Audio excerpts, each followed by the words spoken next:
Thank you everybody for tuning in. We're sitting here with Devorah? Devorah Gottesman. Devorah Gottesman, and she is taking a bicycle trip from California all the way to Florida. Is that correct? That's absolutely correct. Home of Wounded Warrior Project. Yes, ma'am. And what can you tell me about the Wounded Warrior Project and what inspired you to take this trip on? My pleasure. Wounded Warrior Project began in 2002 as a 501c3 of veterans and their families, and it was in support of soldiers after they got home and were either given prosthetic or just there was a point where it was to reintroduce them into jobs and take them on trips to reintroduce them to civilian life. Is really their motto is the greatest casualties to be forgotten. And by the time 2011 hit, they became the #1 nonprofit.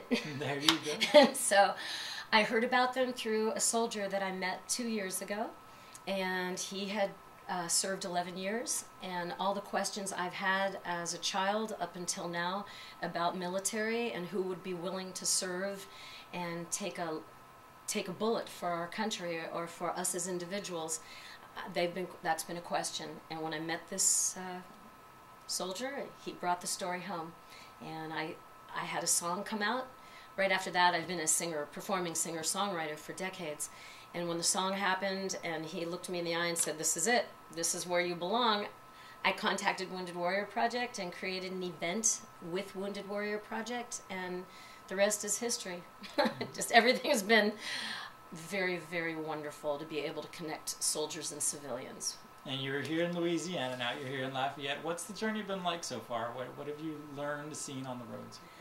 Well, I learned that there are so many people that really have the spirit behind wanting to make a difference in soldiers' lives, whether they were the soldiers at Fort Bliss.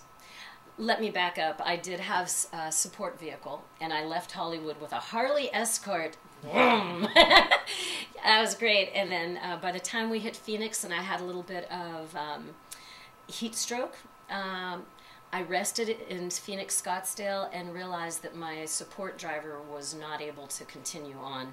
And so I hitched a ride with a long-haul trucker to El Paso, called the public affairs officer of Fort Bliss, and the shirt that I'm wearing right now is Ride to Recovery, and it's the Warrior Transition Battalion from Fort Bliss. And they treated me like I was family, and they took me for soldier rides and really allowed me to sing at USO on base. They had a media show up, and I got to do a concert. Soldiers signed my book. And lastly, the most amazing part was I had a support vehicle, their Warrior Transition Battalion, and 3 soldiers who rode with me to Fort Sam Houston, and they handed me off to Fort Sam. And that was crazy, traveling with soldiers that really, I don't know what to say as a civilian, folks, other than it's a treat. And our 1% of our population is amazing integrity. Absolutely, that's my word for them. Super integrity people. That's true, and it is only really 1% of the nation that serves and that is serving right now. What have you learned from visiting with so many soldiers in active military? I've learned that they really, this is what they do. When I ask them, in the song, it's how can we connect our lives to the depth of your sacrifice? It's as natural as breathing. That's a choice that they made that I never made, and that floors me that it's so innate. Both men and women, both service members, it's just something they felt a calling to, and this is just what you do. And what are some of the fun things that you've done along the way that you don't think you would have ever gotten to do in your lifetime? I love that question.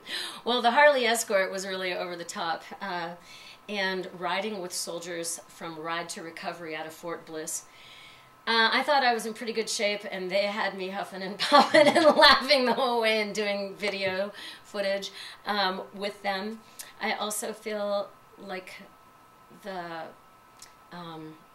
fun part of it has been to meet people in their homes, talk to reporters, be on TV, and hear people's stories about their lives and how they feel about freedom and how they feel about what it would be like to be forgotten.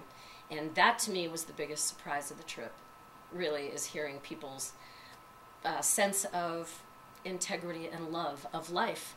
And I know that we have that as a species, but to see it on a daily basis, It's phenomenal what we have in this great country. Just phenomenal. And have you just seen that people are just so welcoming and opening every time, any place that you go? Yes, absolutely. For our viewers watching right now, if anybody wants to get involved with the Wounded Warrior Project, how could they go about doing that? Well, you can go to woundedwarriorproject.org. If you'd like to be a ride sponsor and go directly through the Pennies for Patriots, you can go to my website, which links directly to them, devorahmusic.com. It explains a little bit about my event for Wounded Warrior Project and allows the listener and the reader to donate direct to them.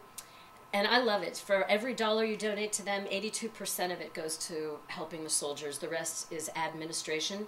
And then in $5 increments, you can help keep me on the road. There's 2 separate links you can hook on to devorahmusic.com. But other than that, I'm not attached. You can go direct to woundedwarriorproject.com.